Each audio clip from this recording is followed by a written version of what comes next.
భూమి మీద ఉన్న సమస్త కోటికి బువ్వ పెడుతున్న రైతాంగానికి నమస్కారం. మీరు చూస్తున్నారు వ్యవసాయం టీవీ యూట్యూబ్ ఛానల్.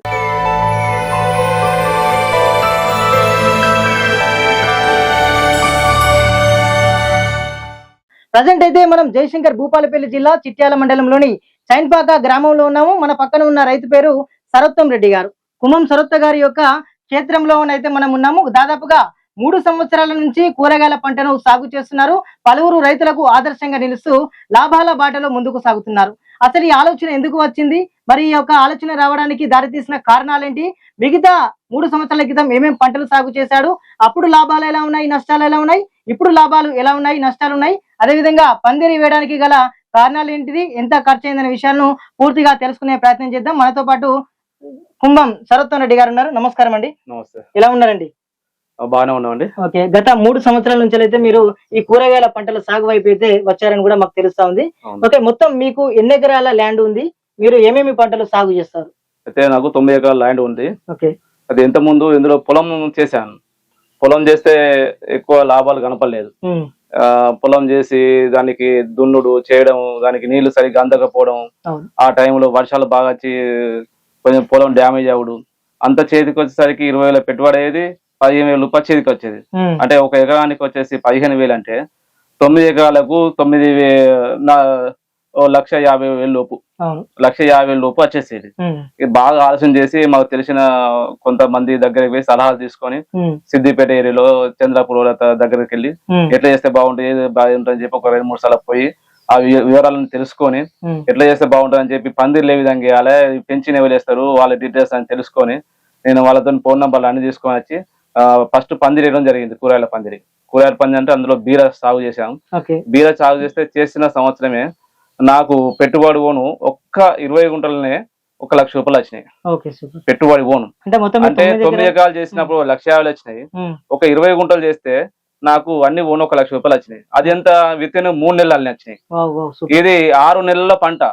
6 నెలల్లో వర్షం వచ్చిన వరి కోత మిషన్ నడవదు. వరి కోత మిషన్ కోసం ఏదో చూసు జరిగింది. నాటేసే వాళ్ళు సరిగ్గా దొరకపోవడు, ఒడ్లు చెక్కే వాళ్ళు దొరకపోవడు, మళ్ళీ నాటేసేవాళ్ళు నాటు టైంలో ఎక్కువ డిమాండ్, ఒక ఎకరానికి వచ్చేసి 5,000 6,000 అని. అదైనా కూడా వాళ్ళ కోసం తిరిగినా కూడా ఎవరు రాకపోవడు, పొలం లేట్ గా నాటుకోవడు, సరిగ్గా హీలింగ్ రాకపోవడు. లాస్ట్ వరకు చాలా సమస్యలు ఎదుర్కొన్నా ఈ పొలం నాటేయడం వల్ల. ఇప్పుడు నేను ఏకం స్టెప్ బై స్టెప్, ఒక 2 ఎకరాలు ఒకసారి, ఒక 2 ఎకరాలు ఒకసారి, ఒక 2 ఎకరాలు ఒకసారి, స్టెప్ బై స్టెప్. ఒక దాని వంకాయ, ఒక దాని బెండకాయ, ఒక దాని కాకరకాయ, ఒక దాని బీర, ఒక దాని టమాటా, ఇట్లా స్టెప్ బై స్టెప్ 9 ఎకరాలను ఇది వరుస మాదిరిగా ఒక పంట అయిపోయిన తర్వాత ఒక పంట అయిపోయిన ఒక పంట ఇట్లా చేసుకుంటూ రోజుకు ఆదాయం కనపడుతుంది. సరేనండి, ముఖ్యంగా మీరు స్టార్ట్ చేసినప్పుడు మొత్తం బీరకాయతోటి స్టార్ట్ చేసినట్లుగా తెలుస్తుంది. మీరు ఈ బీర పందిరి వేయడానికి మొత్తం ఎంత ఖర్చు వచ్చింది, మొత్తం ఎన్ని పూలు పట్టాయి అంటారు మొత్తానికి? ఇప్పుడు పందిరి వేయడానికి ఒక ఎకరానికి వచ్చేసి 200 పూలు పడతాయండి. 200 పూలు మొత్తం వేసింది 1.5 ఎకరం పందిరి వేసిన 300 పూల్స్ పట్టినాయి. ఒక పోల్స్ వచ్చేసి కర్మాల దగ్గర తీసుకొచ్చిన ఆడ ఒక పోల్స్ వచ్చేసి 500 రూపాయలు పడ్డాయండి. ఒక పోల్కి వచ్చి 500. ఇక తీగ టాటా వాళ్ళది సన్న తీగ అని దొడ్డు తీగ అని 2 రకాలు ఉంటది. ఈ 2 రకాల తీగకు అప్పుడు ఈ 3 ఎకరాలకి 17 టన్నుల తీగ సరిపోయింది. తీగకు దాదాపు గుర్తు లేదు, అందాజ కొద్ది ఎంత అంటే ఒక 3,50,000 దాకా వచ్చింది. 3,50,000 వచ్చేది. ఈ పోల్స్ కు వాటి అన్ని కలిపి ఒక 2,50,000 ఖర్చు వచ్చింది. 2,50,000 వేయడానికి వాళ్ళు తీసుకున్న ఖర్చు ఒక 70,000 దాకా తీసుకున్నారు. ఇక అది శాశ్వత పందిరి. ఎప్పటికి కూడా మనకు 6 నెలల 2 పంటలు తీస్తాను. 6 నెలల 2 పంటలు చేస్తాను. ఒక స్టెప్ బై స్టెప్. అది ఎకరం ఒక దిక్కేస్తాను, మళ్ళీ ఒక 20 గుంట ఒక దిక్కేస్తాను. 20 గుంట అయిపోగానే మళ్ళీ ఎకరం వేస్తాను. ఈ 6 నెలల్లో నాకు ఖర్చులు పోను మినిమం ఒక 2 లక్షల నుంచి 2,50,000 వస్తున్నాయి 6 నెలల్లో. ఎలాంటి రిస్క్ లేదు. ఒక ఎకరం నరాలే పెట్టుబడి చేసుకుంటే ఈ విధంగా స్టెప్ బై స్టెప్ చేసుకుంటాం కాబట్టి ఇంచుమించు మంచి వాతావరణం అనుకూలిస్తే డైలీ నాకు ఒక 3,000 నుంచి 5,000 వరకు ఆదాయం వస్తుంది. అంటే కూరగాయల పంట వేయంగానంటే నిజంగా ఎప్పటికప్పుడు ఆదాయం పొందవచ్చు. అది మనం వరి మిర్చి చేస్తే ఒకటేసారి ఆగాల్సింది. వరి మిర్చి చేస్తే అది కోసేదంత వరకు టెన్షనే. అది కోసినాక పంట అమ్ముకునే పరిస్థితుల్లో కూడా తడిసిందని మిల్లుల దగ్గర పోతే కటింగ్ అని 10 కిలో కటింగ్ పెట్టిన టైం ఉంది నాకు. తడిసినది అని, లేకపోతే మ్యాచర్ లేదని, లేకపోతే కింటన్కు 4 కిలోలు 3 కిలోలు అని దళారీ వ్యవస్థ. మళ్ళీ ఇక్కడి నుంచి ట్రాన్స్పోర్ట్ సరిగ్గా లేకపోతే వ్యాన్ లారీలు రాకపోతే మా ట్రాక్టర్లు కిరాయి పెట్టుకుని మళ్ళీ మిల్లు తీసుకుపోయి వేసిన రోజు చాలా ఉన్నాయి. ఈ విధంగా దాంతో బాగా ఇబ్బంది ఏర్పడ్డది. ఇప్పుడు డైలీ వేజ్ ఏ రోజు కూరగాయలు తెప్పినామా ఆ రోజే కథం మార్కెటింగ్ పోతున్నాయి, మనకు పైసలు కూడా ఎంబ్రాయిడ్ చేస్తున్నాయి. మన దగ్గరకే చుట్టూ ఉన్న పల్లెటూర్లలో ఉన్న కూరగాయలు అమ్మే చిన్న ఏది వ్యాపారులు మన వద్దకే వచ్చి నా తోట దగ్గరికి వచ్చి తీసుకెళ్తున్నాం. నాకు కూడా భారం తప్పింది. ఏ రోజు ఆ రోజు డబ్బులు ఇచ్చడం తీసుకెళ్లడం, వాళ్ళు ఇంకా ముందుగా అడ్వాన్స్ చెప్పి నాకు రేపు కావాలన్న పరిస్థితి ఏర్పడది. ఈ విధంగా అందరూ కూడా చేసుకుంటే కూరగాయలు మంచి ఆదాయం ఉన్నది, లాభం ఉన్నది. ఓకే, మొత్తానికి అంటే బీర వెళ్ళేటప్పుడు ఈ పందిర్లు ఉంటాయి కదా, మన పోల్లు మీరు ఎంత సామర్థ్యంలో అంటే డిస్టెన్స్ ఒక పోలుకు మధ్యలో 15 ఫీట్ల వ్యవధితో పెట్టాలి. ఎటువైపు చూసినా పోలుకు 15 ఫీట్ల దూరంలో బీర పెట్టినాము, అట్లే పోల్స్ పెట్టినాం. ఆ విధంగా మనం ట్రాక్టర్ దున్నుకోవడానికి దానికి అనుకూలంగా ఉంటది, ఏమి ఇబ్బంది ఏర్పడదు. దీనికి మల్చింగ్ పేపర్ గానీ, డ్రిప్ గానీ కొన్ని ముందు పెట్టుబడి ఉంటది. కంపల్సరీ ఏది చేసినా కూడా పెట్టుబడి పెట్టాల్సిందే కదా. మీకు ఎకరాన్నరలో దాదాపు ఒక 5 నుంచి 6 లక్షల వరకు అయితే 6 లక్షల వరకు పెట్టుబడి అయింది. డ్రిప్ కావచ్చు గానీ, పైప్ లైన్, మల్చింగ్ పేపర్ గానీ, లేకపోతే పందిరికి వచ్చేసి పోల్స్ వైరుకు, మళ్ళా ఇవన్నీ వచ్చేసి ఒక 6 లక్షల ఖర్చు వచ్చింది. 15 into 15 మొత్తం ఎకరంన్నరకు 300 పోల్స్ దాకా పట్టాయి. 300 పోల్స్ పట్టాయి. అంటే ఇక్కడ మీ లేబర్స్ తోటే మీరు దీన్ని సెటప్ చేయించారా, మరి ఎట్లా? లేదు, ఇక్కడ సామీర్పేట నుంచి అక్కడ దీనికి సంబంధించిన వాళ్ళు ఉన్నారు, నిపుణులు దీనికి వేసేవాళ్ళు. వాళ్ళ ఫోన్ నంబర్ మాకు తెలిసిన ఒక అతని దగ్గర తీసుకొని వాళ్ళకి ఫోన్ చేస్తే వాళ్ళు ఒక 10 మంది వచ్చేసి ఒక వారం రోజులలో పోలు కూసబెట్టి వైరు గుంజి వెళ్ళిపోయారు. వాళ్ళు ఏ టైంలో రమ్మంటే వస్తారు, అందరికి కూడా వేస్తారు. మంచి సామర్థ్యానికి ఈ 6 లక్షలనే వాళ్ళ ఖర్చు కూడా వెళ్ళిపోయింది. ఈ 6 లక్షలనే వాళ్ళ ఖర్చు కూడా అయింది. మొత్తం టోటల్ 6 లక్షల ఎకరన్నర పందిరి పడ్డది. కానీ ఈజీఎస్ వాళ్ళు వీళ్ళు ఏదో ఇస్తారని చెప్పి కానీ ఇది వరకు నాకు గవర్నమెంట్ నుంచి ₹1 రాలేదు. వాళ్ళకు కూడా ఎన్నోసార్లు నా ఫోటోలు పెట్టాము, ఆధార్ కార్డులు ఇచ్చాము, భూమి పాస్బుక్లు ఇచ్చినాము, అన్ని పోల్స్ వేసిన బిల్స్ ఇచ్చినాం.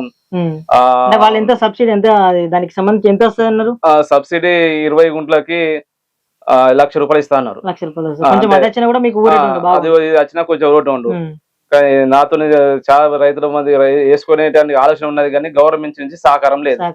గవర్నమెంట్ సహకరిస్తే వాళ్ళ ఏజీఎస్ కింద గానీ, లేకపోతే ఉద్యాన శాఖ నుంచి గానీ వాళ్ళ దగ్గర నుంచి ప్రోత్సాహం ఇస్తే, కొంతమంది పందిరికి ఇస్తే రైతులు లాంటి వాళ్ళు కొంచెం పొలం వైపు వెళ్ళకుండా దాదాపు కూరగాయల వెళ్ళినా అనుకోండి మంచి ఆదాయం వస్తుంది.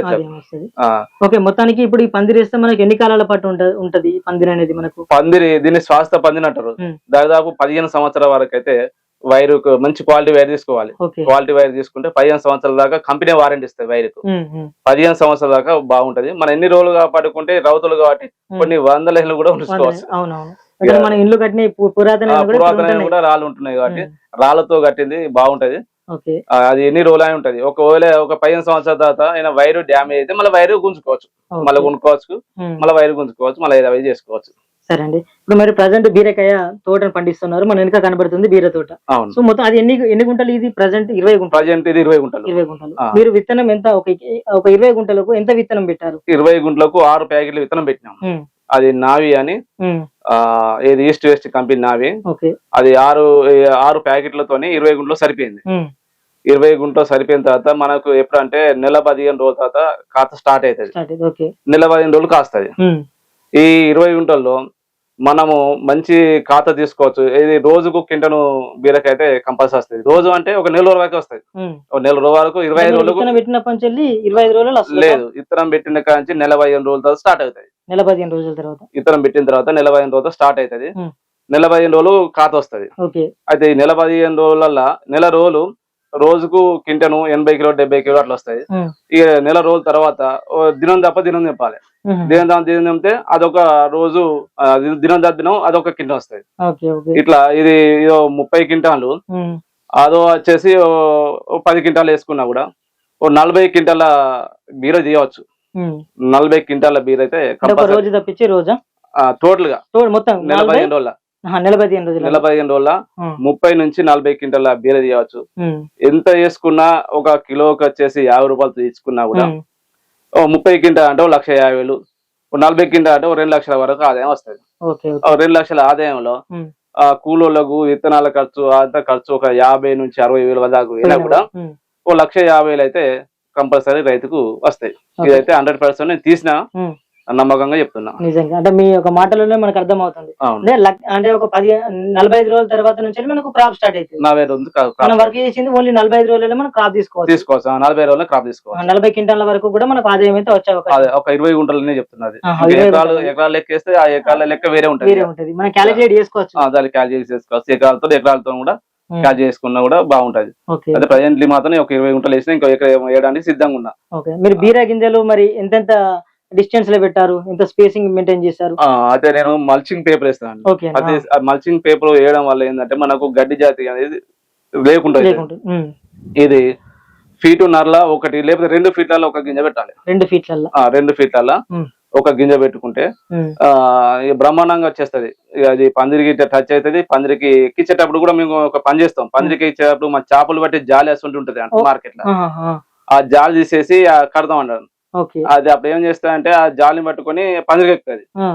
అయితే అంత ముందు మేము ఏం చేసామంటే మాకు జాలి విషయం తెలియనప్పుడు శుద్ధి దారాలు కట్టేది. ఆ శుద్ధి దారాలతో పందిరి ఎక్కించేది. దాని వల్ల గాలి వచ్చినప్పుడల్లా మేము కట్టిన ఇది వేసిన బాబు కింద పడుతుంది. అయితే ఇప్పుడు ఆ విధంగా లేకుండా 550 రూపాయలకు 600 రూపాయలకు 200 మీటర్ల జాలి దొరుకుతుంది. ఈ వైరు 500-600 రూపాయల మధ్య దొరుకుతుంది. ఆ వైర్ తీసుకుంటే ఆ వైర్ 200 మీటర్లు ఉంటది ఒక వైర్, ఒక పొడుగు మొత్తం. అది వచ్చేసి వేసుకున్నాం అనుకోండి, మనకి కూలర్తో ఇబ్బంది లేకుండా మనం తీగ స్టార్ట్ అవుతుంది అంతకన్నా ముందే, తీగ స్టార్ట్ కాక ముందే దానికి పెట్టినాం అనుకోని ఆ తీగం పట్టుకొని అది పైకి వెళ్తుంది. మనకి కూలర్ ఖర్చు లేదు, ఏం లేదు. చక్కగా పైకి వెళ్తుంది. 40 రోజులు మనం కాపు తీసుకోవచ్చు. అంటే మామూలుగా ఇప్పుడు బీర నాటే ముందర బెడ్లు కొట్టుకుంటారు కదా, ఏ విధానంతో కొట్టుకుంటారు మరి ఎట్లా కొట్టుకుంటారు? అయితే బెడ్లు ఒక 15 ఫీట్లల్లా 2 బెడ్లు కొట్టుకోవాలి. 2 బెడ్లు కొట్టుకోవాలి. పూలు 15 ఫీట్లు ఉన్నాయి. పూలకు మధ్యలో 2 బెడ్లు పడతాయి. 2 పడితే 3 కూడా పడతాయి. కాకపోతే 2 కొట్టుకోవాలి. 2 కొట్టుకుంటే ఆ 2 మా డ్రిప్ పైపు జాపుకోవడం, మల్చింగ్ పేపర్ వేసుకుని అందరికి ఎరికే రైతులకి వేసుకున్న తర్వాత ఒక ఓల్స్ ఇప్పుడు 2 ఓల్స్ వచ్చే మల్చింగ్ పేపర్ ఉంటది. ఆ 2 వచ్చే మల్చింగ్ పేపర్ లో ఒక వన్ సైడ్ ఒక ఓలుసు తప్ప ఒక ఓలు కనబెట్టుకోవచ్చు. లేదా ఓలు వర్షాకాలంలో అయితేనో ఒక ఓలు ఒక ఓలు పెట్టాలి. ఒక చలికాలం ఎండాకాలం మాత్రం హోలుకు పెట్టుకోవాలి. హోలు అంటే ఫీట్ వస్తుంది. ఒక హోలు అది 1 సైడ్ పెట్టుకోవాలి. 2 సైడ్ పెట్టాలి. ఒక బెడ్ కు 1 సైడ్, ఇంకొక బెడ్ కు లెఫ్ట్ సైడ్ పెట్టాలి, ఇంకొక బెడ్ కు 1 సైడ్. అట్లా హోలు పెట్టుకున్నాం అనుకోండి. ఇక పెట్టుకున్న తర్వాత ఒక వారం రోజులనే మనకు 3-4 రోజులనే బయటకు వస్తుంది. బీరల్లా 2 బెడ్ల 1 సైడ్ ఏదైనా ఈ సైడ్ కావచ్చు, లెఫ్ట్ కావచ్చు, రైట్ కావచ్చు. వర్షాకాలం అయితేనో ఒక ఓలు పెట్టి ఒక ఓలు పెట్టుకోవాలి. ఒకవేళ చలికాలం గానీ ఎండాకాలం గానీ ఈ బీర నిరంతరం ఎండాకాలం కాస్తుంది, వర్షాకాలం కాస్తుంది, చలికాలం కాస్తుంది, కాలంతో సంబంధం లేదు. 1 సైడ్ పెట్టుకోవాలి. 1 సైడ్ ఓలు పెట్టి ఓలు వర్షాకాలం పెట్టుకోవాలి. ఎండాకాలం గానీ చలికాలం హోలు పెట్టుకుంటా ఫీడ్నర్ ఉంటుంది. ఒక ఓలికి మల్చి ఫీడ్నర్ ఉంటుంది. అంటే ఈ కాలము ఒకసారి ఎందుకు ఇది మళ్ళీ ఇంకోసారి అయితే ఈ వర్షాకాలంలో చిక్కదనం బాగా అవుతుంది. అయితే ఎండాకాలంలో కానీ చలికాలంలో అంత చిక్కదనం రాదు. కొంచెం ఆకు బాగా రబ్బొస్తుంది వర్షాకాలంలో. ఈ వర్షానికి చల్లటి వాతావరణానికి దీనికి బాగా చిక్కదనం ఏర్పడుతుంది అంట. అయితే అట్లా రాకుండా ఏం చేయాలంటే ఒక ఓలు పెట్టి ఒక ఓలు పెట్టుకోవాలి. వర్షాకాలంలో ఒక గ్యాప్ ఇవ్వాల్సిందే. ఇక మిగతా చలికాలంలో అంత పెద్దగా ఆకురబ్బ ఏమి ఉండదు. అంత కొంచెం తేలిగ్గా ఉంటది కాబట్టి ఓలు తప్ప ఓలు పెట్టుకోవచ్చు. అట్లయితే ఇంకా తక్కువ గింజలు పడతాయి. ఇట్లయితే 6 ప్యాకెట్లు 7 ప్యాకెట్లు అయిపోతుంది. ఏది ఎండాకాలం గానీ చలికాలం గానీ. ఇక వర్షాకాలం వచ్చేసరికి 5 ప్యాకెట్లతో అయిపోతుంది. 5 ప్యాకెట్లు. ఇప్పుడు మామూలుగా మీరు పెట్టినప్పటి నుంచి మీరు డ్రిప్పులు ఏమన్నా వాటికి పోషకాలు కానివ్వండి, మన మందులను ఏమిస్తారు, ఏమేమిస్తారు? అయితే మేము ఫస్ట్ ఏం చేస్తామంటే ఈ దుక్కిల్ని ఓకే ఆ బెడ్లు కొట్టే ముందు ఏం చేస్తామంటే బెడ్ లో DAP okay plus F20 mega power నేనైతే అవి వేస్తాను. ఓకే ఓకే ఇది గ్రోమో సెంటర్ లో మెగా పవర్ గానీ F20 గానీ డిఏపి ఈ 3 మిక్స్ చేసి ఫస్ట్ బెడ్లు కొట్టే ముందు ఆ బెడ్ల మధ్య చల్లుకుంటూ బెడ్లు కొడతాం. ఓకే బెడ్లు కొట్టిన తర్వాత ఒక స్టార్టింగ్ దశలో 3x20 ఇస్తాం. 3x20 కాకుండా ఏరిస్ వాళ్ళది 3x20 ఇస్తాం. 3x90 అయినా 3x20 అయినా ఏరిస్ కంపెనీలో 3x20 అంటాం. ఆ 3x20 ఫస్ట్ ఇస్తాం. ఇది 10 రోజుల దశ 10-15 రోజుల దశలో. ఎంత మోసర్లు ఇస్తారు మీరు? 20 గుంటలు వేసారు. 20 గుంటలకు ఒక 3 కిలోలు ఇస్తారు. 3 కిలోలు ఇస్తారు. అట్లా ఒక 4-5 రోజుల తర్వాత మళ్ళీ ఒక్కసారి 3x20 ఇస్తాం. ఓకే ఇచ్చిన తర్వాత ఇంతలో కాయ దశకు వస్తుంది. కాయ దశకు వచ్చేసరికి 13-0-45 కావచ్చు, లేకపోతే 1261 ఈ విధంగా దశలుగా అదొకసారి ఇదొకసారి అంటే వేరు వ్యవస్థకు మన విధంగా పూత ఇట్లా రావడానికి ఉపయోగపడుతుంది. అందులో బోరాన్ ఇట్లా కలిపిస్తాం అప్పుడప్పుడు. బోరాన్ కానీ స్ప్రే దార కానీ లేకపోతే డిప్పు దార కూడా ఇస్తాంటాం. ఈ విధంగా దశల వారీగా ఒక ఎక్కువ అయితే 13-0-45 ఖాతా దశలో అట్నే కంటిన్యూ ఇచ్చుకుంటూ పోతాం. ఒక 5 రోజులు ఒక్కోసారి కంపల్సరీ అయితే 13-0-45 ఇచ్చుకుంటూ ఇట్లా పంటలు చేసుకుంటాం. వాటికి ఒక మినిమం 10-15 వేలలో ఎరువులు ఖర్చు వస్తాయి.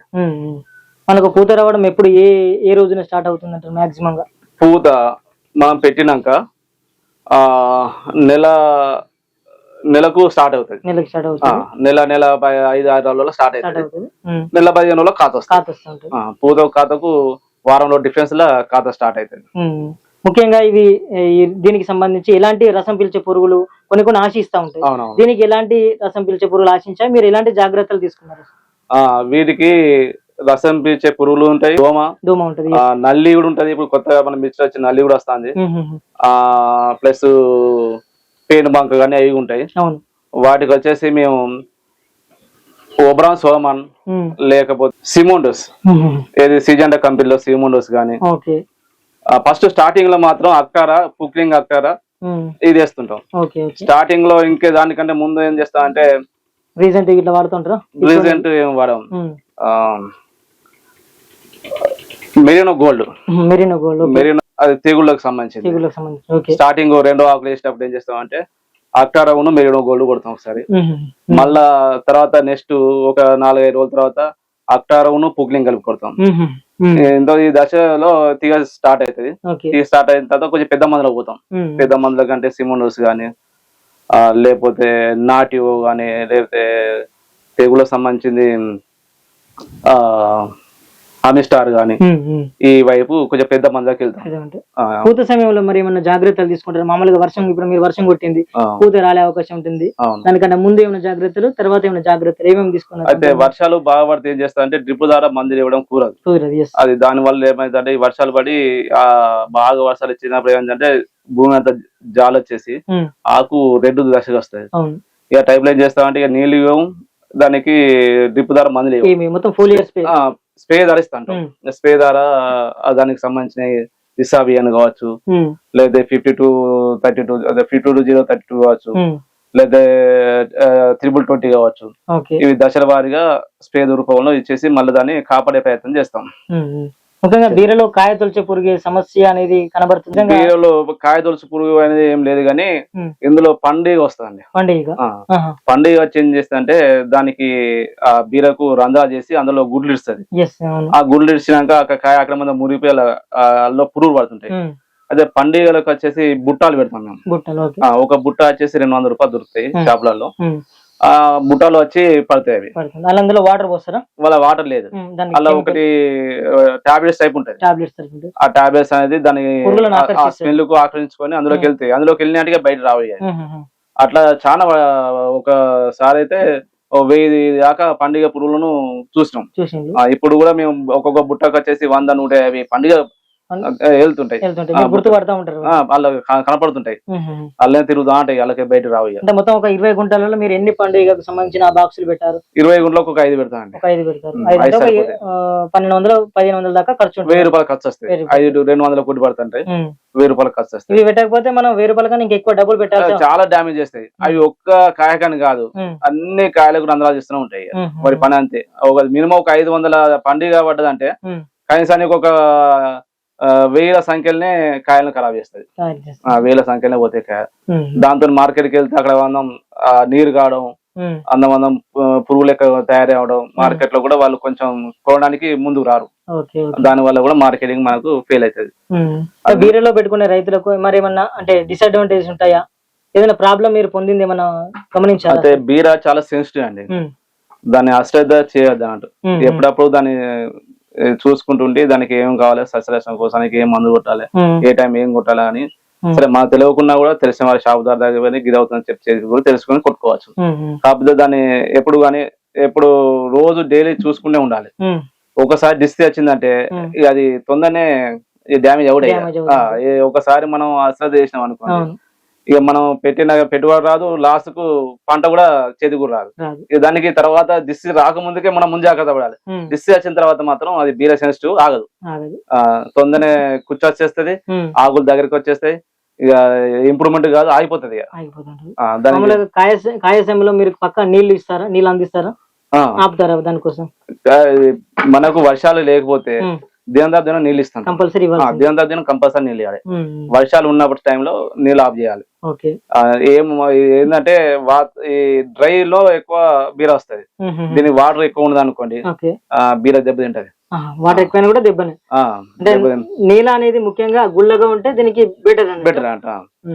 ఎక్కువ వాటర్ అయింది అనుకోండి, ఎంబడే దానికి దిష్టి వచ్చేస్తుంది, కుచ్చొస్తుంది, ఇక చాలా ప్రాబ్లమ్స్ ఎదురవుతుంది. ఆకు పండాకు వచ్చేస్తుంది, పండాకు వచ్చేసి ప్రాబ్లం అవుతుంది, ఇక కోలుకోదు అది. అందుకనే దాన్ని ఎత్తు ఉన్న భూములలో పెట్టుకొని నీరు తలగకుండా చూసుకోవాలి వర్షాకాలంలో. మీరు ఈ తోట పెట్టిన కంచెలు ఎప్పుడైనా నీటి ఎద్దటి దశలు ఏమైనా కనబడ్డాయా? నీరు లేకుండా ఎప్పుడైనా లేదండి, ఇబ్బందులు అయితే? నాకు తోట పెట్టిన కంచె అయితే నీళ్లు సరిపోయేటట్టుగా ఉన్నాయి. మాకు ఇక్కడ మోరాంచ ఉన్నది కాబట్టి, వాగు ఉన్నది కాబట్టి, వాగు నుంచి మీకు బావి కూడా బావి ఉన్నది, బోర్ ఉన్నది కాబట్టి నీటి ఎద్దరు అయితే ఇవ్వరు ధర. బీరకాయలు తెంపుతున్నారు, మీరు తెంపినాక మీరు మార్కెటింగ్ విధానం ఎట్లా, మీరే అమ్ముతారా లేకపోతే ఎట్లా సంతకి ఇట్లా వేస్తా ఉంటారా? అయితే మేము బీరకాయ తెంపినాక మాకు ఇక చుట్టుపక్కల గ్రామాల్లో ఉన్న చిన్న చిన్న వ్యాపారులు వాళ్ళు ఎక్కడికంటే పరకాలకు, భూపాలపల్లి కానీ వరంగల్ పోయి తీసుకొచ్చుకుంటారు. అయితే ఇక్కడ తోట పెట్టిన కాంచాలి తెలుసుకొని వాళ్ళు ఈ తోటకాయకి ఫ్రెష్ కూరగాయలు దొరుకుతాయి అని. ఇంకోటి ఏంటంటే ఈ చిన్న చిన్న వ్యాపారులు అందరూ నేను ఎక్కడికి వేయకుండా వాళ్ళే వచ్చి ఇక్కడికి వచ్చి వాళ్ళు బయట మార్కెట్ లో ఏ విధంగా రేటు వేస్తారు ఆ రేటు మన దగ్గర పెట్టి తీసుకొని పోతున్నారు. ఇప్పటికైతే నాకు ఇబ్బంది కలుగుకుంటూనే ఉన్నది, నేను బయటికి పోయి ఏ అవసరం లేదు. మన చేను దగ్గరికి వచ్చి చిన్న చిన్న వ్యాపారస్తులు ఏది అంగళ్ళకు కానీ, సోమవారం అంగడి, మంగళవారం అంగడి ఏ విధంగా ఉంటాయి కానీ ఈ అంగళ్ళు అందరూ వచ్చి మన దగ్గర కొనుగోలు చేసి మన రేటు మనకు, వాళ్ళ రేటు వాళ్ళతోనే అమ్ముకుంటున్నారు. మనకైతే సరసమైన రేట్ ఏది మార్కెట్ ఇచ్చే రేట్ ఇస్తున్నారు. ఇప్పుడు ప్రజెంట్ అయితే 50 రూపాయలతో ఇస్తాను, కిలోకి 50 రూపాయలు వాళ్ళకు పోస్తున్నారు. వ్యాపారులకు కిలోకు 50 పోస్తున్నారు. మంచి తాజాగా అయితే ఉన్నాయి. దీన్ని ఇట్లా మరి కటింగ్ లాంటి పరికరాలు యూజ్ చేస్తారా? మరి ఎట్లా కటింగ్ కోసానికి కత్తెరలు యూజ్ చేస్తాం. ఒక 50 రూపాయల కత్తెర దొరుకుతాయి, ఆ కత్తెరతో మంచిగా కట్ అవుతాయి. మనం ఎంతసేపు అని తెంచలేము కాబట్టి ఇబ్బందులు పడతాం కాబట్టి తెంపడం రాదు. తెంపడం అనేది దానికి సెట్ కాదు, రాదు. అట్లా గుంజిస్తే ఏంటంటే దానికి ఉన్న తీగ తెగిపోతుంది. మల్లెపూలకి ఇట్లా చిరుకోనేది కాదు కాబట్టి దానికి కత్తెరలు కంపల్సరీ యూజ్ చేయాలి. కత్తెరలు కానీ చాకులు వస్తుంది కానీ పెట్టుకుని కట్ చేసుకోవాలి. చాకులు అంటే కొంచెం ఇబ్బంది ఉంటుంది కానీ కత్తెరలు అయితే అలగా ఉంటాయి, మనకు అనుకూలంగా కట్ అవుతుంది. అంటే ఇప్పుడు మీరు ఈ 3 నెలల ఇప్పుడు ప్రజెంట్ ఇది ఎన్ని రోజులకు రాపండి? ఇప్పుడు నేను పెట్టి 2 నెలలు అవుతాను. 2 నెలలు అవుతుంది. ఇంకొక 1 మంత్ కొంచెం క్రాప్ వస్తుంది. ఇంకో 1 మంత్ క్రాప్ వస్తుంది. తర్వాత మీరు దీన్ని మొత్తానికి తీసేస్తారా? ఇది మొత్తం తీసేస్తాం. తీసేసి మళ్ళీ మాకు ఇంకో ఫీల్డ్ ఉన్నది, అంటే 20 గుంటలు అయిపోయిన తర్వాత మళ్ళీ ఇంకో ఎకరం ఉంది, దానిలో పెట్టేస్తాం. అది అయిపోయిన తర్వాత మళ్ళీ ఇందులో పెట్టేస్తాం, అంటే 20 గుంటలకు వస్తాం. అది ఎకరం కాగానే 20 గుంటలు వస్తాం. ఇప్పుడు మిగతా ఎంత ఉంది ల్యాండ్ మళ్ళీ రెడీగా బీర కోసం? ఎకరం ఉందండి. ఎకరం ఉంది. మొత్తం ఎకరం నరలో పెట్టారని మీరు ఆల్రెడీ చెప్పారు. ఎకరం నరలో పెట్టాం మొత్తం. ఓకే. మొత్తానికైతే ఇది కాగానే అల్లకు మొత్తానికైతే మీరు కూరగాయల హార్టికల్చర్ సాగులను అయితే ఉన్నారు. అవునవును. ఓకే, మొత్తానికి ఆ యొక్క పంటలకు ఈ పంటలకు మొత్తానికి అయితే కొంచెం తేడాని అయితే గమనించారా? చాలా తేడా ఉన్నది. ఇప్పుడు నేను అంటే రేటు మంచిగా ఉంటాయి కూరగాయలల్లో. ఈ 9 ఎకరాలు తీసే బాగా ఈ 9 ఎకరాల్లో మనకు వచ్చే అమౌంట్ ఒక ఎకరంలో తీయచ్చు అండి. ఎకరంలో తీయవచ్చు. 100% గ్యారంటీ నేను చెప్తున్నా. ఎందుకంటే 9 ఎకరాలు కష్టపడి చేసి లాస్ట్ పంట చేతికి వచ్చేసరికి అది ఆ టైంలో వర్షాలు ఉండదు, గాజువాల ఉండదు. గాజువాల అయితే మొత్తం వడ్లన్నీ రాలిపోడు, కింద పడిపోడు. కింద పడిపోతే హార్వెస్టర్ కోయడానికి టైం ఎక్కువ తీసుకుంటది. ఆ టైంలో అంతా వడ్లన్నీ కింద రాలిపోడు. వర్షం పడితే ఇంకా అసలు ఆ టైంలో పొలం కోస్తాన టైంలో వర్షం పడ్డది అనుకోండి, ఆ టైంలో ఇంకా 10 రోజుల దాకా నడవదు. నడపోయేసరికి మీద గొలుసు అనేది కుక్కిపోయి కింద పడిపోయిన రోజులు కూడా ఉన్నాయి. మేము చాలా మిషన్ కోస్తాను, మిషన్ ఏరుకుండా పోయి మిషన్ వేసిన రోజులు ఉన్నాయి. అయితే ఎట్లా అంటే కూరగాయల విషయం ఏంటంటే మనకు ఇలా వర్షం పడ్డది అనుకో, ఇలా కూడా తెంపి అమ్ముకోవచ్చు. ఇది ఖరాబ్ అయ్యేది కాదు, ఏం కాదు. ఒక రూపాయి తక్కువ కావచ్చు కానీ అమ్ముకోవడం మాత్రం గ్యారంటీ. ఎప్పటికప్పుడు మనకు రాబడి వస్తూ ఉంటది, ఏ రోజుకి రాబడి వస్తుంటది, చేయడానికి మనకు మంచిగా ఉత్సాహం ఉంటది. కాబట్టి కూరగాయల పంట అనేది ఉత్తమమే. కొంతమంది ఇప్పుడు మీరు పందిరితోటి కొంచెం ఖర్చుతోటి కొట్టారు. ఎక్కడున్నారంటే దాదాపు 5-6 లక్షలు అయింది. 20 గుంటలలో ఒక రైతు సాగు చేస్తాడు అనుకోండి, ఈ పందిరి ఇవన్నీ పోల్స్ లేకుండా ఏమన్నా సాగు చేసుకునే టెక్నిక్స్ ఏమైనా ఉన్నాయా? చేసుకోవచ్చు అంటే కట్టెలతోనే వేసుకోవచ్చు. కట్టెలైనా కూడా చీకిపోతాయి. అది స్వాస్థం కాదు, తాత్కాలికంగా ఒక పంట చేసుకోవడానికి ఇట్లా కట్టెలతో వేసుకొని మళ్ళీ కట్టెలు తీసుకేసుకుని మళ్ళీ దున్నుకోవచ్చు. కొంచెం రిస్క్ తో పడ్డది అది. ఎందుకంటే కట్టెలు వేయడం కూళ్ళు ఖర్చు, మళ్ళీ తీయడం కూల ఖర్చు, మళ్ళీ ప్లస్ మళ్ళీ దున్ని మళ్ళీ కట్టెలు ఏమో తవ్వి వేయడం, రందులా చేయడం, కట్టెలు వేసడం పెద్ద కొంచెం రిస్క్. కూలతో పడ్డది, రిస్క్ పడ్డది. ఆ టైంలో మనకు ఎక్కువ టైం తీసుకుంటది. ఈ రోజు వేద్దాం అంటే ఆ రోజు కాదు, 20 రోజులు పడుతుంది అవన్నీ ప్రిపేర్ కావడానికి. ఆ 20 రోజులలో టైం దాడిపోతుంది, 20 రోజుల టైం కూడా వేస్ట్ అవుతుంది. అందుకని ఇది పందిరి ఉంది అనుకోండి, కవర్ వేయడమా కథం గింజ పెట్టడమా మనం అనుకున్న టైం ఇవాళ రేపు వేద్దాం అంటే రేపు వేసుకోవచ్చు. పందిరి విషయంలో ఏది స్వస్థ పందిరి ఉంటే. బీరకు మీరు అన్నారు కదా, బీరకు మరి ఏ నెలలో అంటే వర్షాకాలంకు ఏ నెలలో మంచిగా విత్తనం పెడితే మనకు ఆశించిన దిగుబడులు వస్తాయి అంటే మీరు ఏం గమనించాలి ఈ 3 సంవత్సరాల వ్యవధిలో? అయితే మేలో వేస్తే మంచి రేట్ వస్తుంది. మే జూన్ లో మంచి. ఇక జూలైలో కొంచెం డౌన్ అవుతుంటది. మేలో అంటే మనం ఏప్రిల్ ఎండింగ్ వేసుకున్నా లేదా మే ఫస్ట్ వీక్ లో వేసుకుంటే జూన్ లో మనకు 15వ తారీఖు స్టార్ట్ అవుతుంది. జూన్ జూలై వరకు అయిపోతుంటది. ఈ ఆగస్టు నెలలో మళ్ళా వర్షాలు పడతాయి కాబట్టి ఈ వర్షాలు పడే ముందు మనం వేసుకుంటే పంట మంచిగా వస్తుంది. ఈ వర్షాలు పడే ముందు వేస్తే ఏమైతే అంటే జాలు పట్టి పంట దెబ్బతిస్తాయి, నీరు పడతాయి బాగా. మే నెలలో ఫస్ట్ వీక్ లో వేసుకుంటే అప్పుడు మే నెలలో ఫస్ట్ వీక్ లో వచ్చిన వాళ్ళందరికీ 80 రూపాయల కిలో అమ్ముకున్నాడు తోట దగ్గరనే. 80 రూపాయలకి అమ్ముకున్నాం తోట దగ్గరనే. ఇప్పుడు మేము మేలో జూన్ ఫస్ట్ వీక్ లో వేసినాం. ఇప్పుడు మన పంట చేతికి 15 రోజులు కటింగ్ అయిందండి, వర్షాలు పడ్డాయి. వర్షాలు పడేసరికి ఇప్పుడు రేట్ డౌన్ అయింది, ప్లస్ ఈలింగ్ కూడా తగ్గింది. ఎందుకంటే పండు పారిపోయింది. చూస్తా ఉన్నాం మొత్తం అయిపోయింది. పంట కూడా అనుకున్నాగా కాయ కూడా సైజు రాలేదు, అనుకున్నగా ఇబ్బంది అవుతుంది. కాబట్టి కొంచెం వర్షానికి అనుకూలంగా చూసుకొని వేసుకుంటే రైతులకు ఆశించిన మేర అయితే లాభాలు కనపడతాయి. మొత్తానికి అంటే 20 గుంటలను అయితే 40 క్వింటాల వరకు అయితే మనం దిగుబడి తీయచ్చు అని మీరు చెప్తాను. అవును. అంటే 20 గుంటలకు మనకు మొత్తానికి ఒక 2 లక్షలలో ఈ పందిరిను ఈ ఫెన్సింగ్ మొత్తం అయిపోతుందా? 2 లక్షలు అయితే 2 లక్షల పందిరి అండ్ తీగలతో అయిపోతుంది. కూలతోని ఖర్చునే 2 లక్షలు అయిపోతుంది. పందిరి 2 లక్షలు కంప్లీట్ చేసుకోవచ్చు. మనకు మొత్తానికి ఒక 20 గుంటల్లో ఎంత ఆదాయం పోను ఎంత మిగులుతుంది మనకు? 20 గుంటల్లో ఎంత పెట్టుబడి? 50-60 వేల రూపాయలు పెట్టుబడి ఇవ్వద్దండి. 2,20,000 వరకు మిగులుతుంది. 2 లక్షలు కాకుండా 1,50,000 మిగులుతాయండి. ఎందుకంటే బాగా ఒకసారి రావచ్చు రాకపోవచ్చు. మన ఏంటంటే యావరేజ్ లో అటు తక్కువ కాకుండా ఇటుగా ఎక్కువ కాకుండా చెప్పాలనుకుంటే 2 లక్షల ఆదాయం వస్తుంది. 50,000-60,000 రూపాయలు ఖర్చు వస్తుంది. 1,50,000 అయితే మినిమం. అది 20 గుంటలో చేసుకోవచ్చు. 3 నెలలు అంటే మనకు 50,000 రూపాయలు నెలకు సంపాదించినట్టుగానే అర్థమవుతుంది ఇక్కడ. అట్లా ఇప్పుడు 3 నెలల వ్యవధిలో నెల 50 వచ్చినట్టే. నమస్కారం అండి. మీ యొక్క మంచి విషయాలు అయితే మా ప్రేక్షకులకు, మా రైతు సోదరులకు, మా రైతాంగ దేవులకు అందరూ కూడా ఈ యొక్క విషయం అయితే మంచిగా ఉపయోగపడుతుంది. ఎందుకంటే కూరగాయల సాగు వైపు చాలా మంది రైతులు మొగ్గు చూపుతలేరు ఇప్పటివరకు కూడా. కానీ దీనివల్ల చాలా మటుకు అయితే ఆదాయ మార్గాలు ఉన్నాయని కూడా మీ ద్వారా మరింతగా మా రైతు సోదరులకు అర్థమైంది. చూసారు కదా రైతు సోదరులారా, తనకున్నటువంటి 9 ఎకరాల భూమిలోనైతే కూరగాయల పంటలను సాగు చేస్తున్నారు. మిగతా పంటలను వదిలేసి అంటే వాటికి పెట్టుబడి పెట్టినా కూడా వాటి ఆదాయం కూడా రాకపోవడం వల్ల కూరగాయల సాగు వైపు మొగ్గు చూపాలని కూడా సరత్నం రెడ్డి గారు అయితే చెప్తున్నారు. అంటే 20 గుంటల బీర సంబంధించి 40 గుంటల దిగుబడి పొందుతున్నాను. మొత్తంగానైతే దాదాపు 1,50,000 నుంచి 2 లక్షలు చిల్లర వరకు పోయినా కూడా, అంటే 50,000 పోయినా కూడా మనకు ఒక కేవలం 3 నెలల నుంచి 1,50,000 వరకు అయితే ఆదాయం పొందవచ్చని, పొందుతున్నాను కూడా సగర్వంగానైతే మనకు సరత్వం రెడ్డి గారు అయితే చెప్తున్నారు. ఇలాంటి మంచి మంచి పంటలను మీరు కూడా సాగు చేయండి, మంచి లాభాల బాటలో పొందాలని కూడా మేము ఆశిస్తున్నాం. ఇలాంటి మంచి మంచి వీడియోస్ కోసం మన యూట్యూబ్ ఛానల్ వ్యవసాయం టీవీని సబ్స్క్రైబ్ చేసుకోవాలి. Thank you so much.